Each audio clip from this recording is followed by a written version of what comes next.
Greetings, friends. This is Survival Doc.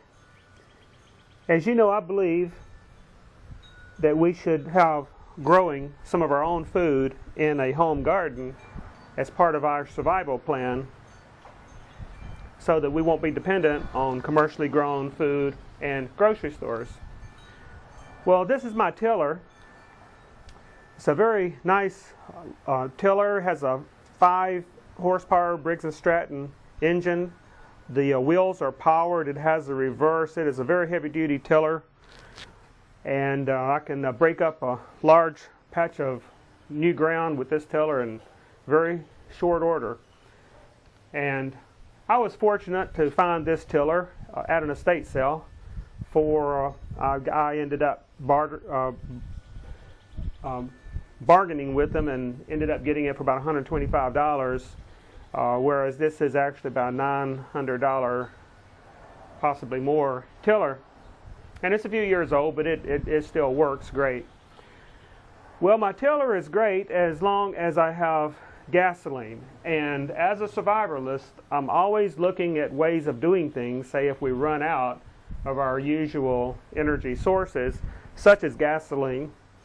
And if we do find that gasoline is unobtainable, it will be a toss-up as to whether I spend my last gallon of gasoline in my tiller here or if I use it in my motorcycle that gets 80 miles to a gallon. Of course, it would depend on the circumstances at the time. But as I said, I'm always looking for alternate ways of doing things. I have bicycles with a lot of extra equipment for our bicycles in case gasoline becomes unavailable and we have to have ways of transportation that don't include gasoline. And I'm always looking for ways of doing things that require less energy or no energy.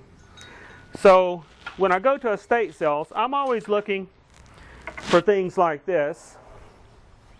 This is an old gardening instrument. I know it's old because the wood was very bad condition and the metal was all rusted. I used the Formby's wood refinisher, treated the wood, and then I treated it with tung oil. As far as the metal parts down here, these were very rusty. I smoothed these down with steel wool, and then I primed it with a metal rusty metal primer, and then I painted it green. And I got this thing operating just about like it did when it was new. But this obviously requires no gasoline. It will obviously require a lot more work than my gasoline powered tiller. But if gasoline becomes unavailable, something like this could actually save me a lot of work. Now, this is not going to break up new ground at all. What I'll have to do if I need to break out new ground is I'll have to get the shovel out and turn the ground over. Obviously more work than my tiller. But then this will be useful in the final process of breaking up the ground once it's been turned over with the shovel. And I've also found it very useful in the garden. And this may have been what it was originally designed for. It's very useful to run between the rows to weed your garden. Here's something else I found at an estate sale. I bought this thing for about $2 or $3, and this is a plow. It's actually a plow piece. This piece actually went on a piece of farming equipment. But I bought it because I could get it for just a couple of dollars, and I figured there certainly will be a way for me to convert this into a plow that I can use manually, that I can push through the rows between the garden. But getting back to this, I'm not really sure what this was called. It is made by Rowe Manufacturing Company in Illinois. So it's an American-made item. Back when this was a great country, we used to make things in this country. So I'm going to take it into my garden, and it's not time to break up new ground, of course, but I'm going to take it in my garden and demonstrate how this can be used to run between the rows of your garden to get rid of weeds. I just discovered some very bad news. These are my bean plants, and you can see they're ruined. They are something ate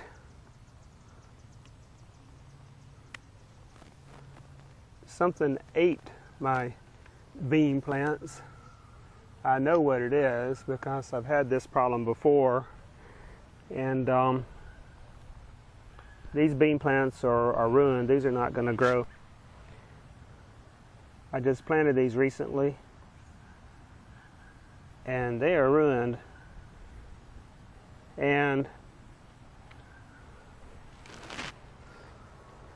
here the guilty party left their evidence.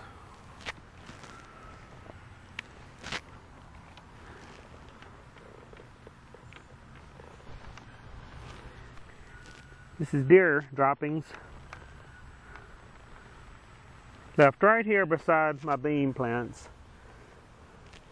And I actually live in the city, and you really wouldn't think that deer would be a problem here, but they are a problem here. And these are my fruit trees, and they are a big problem. And they'll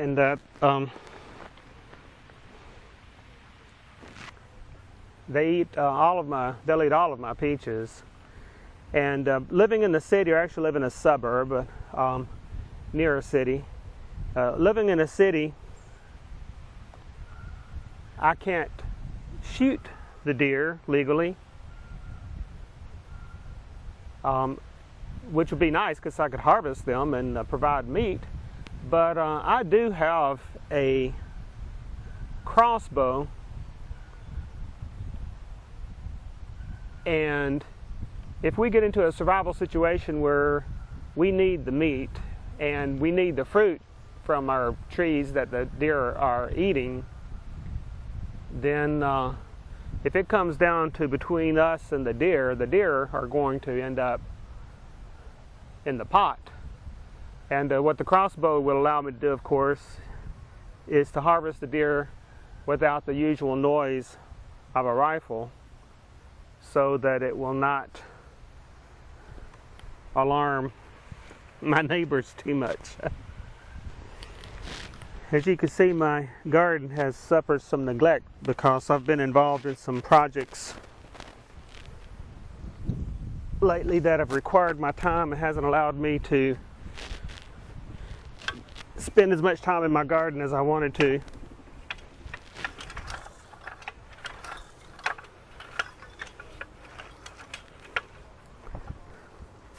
This is actually a volunteer right here. That is a, looks like a radish.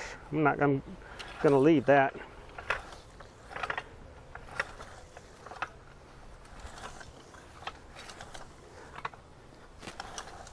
As you can see, this thing works pretty darn well.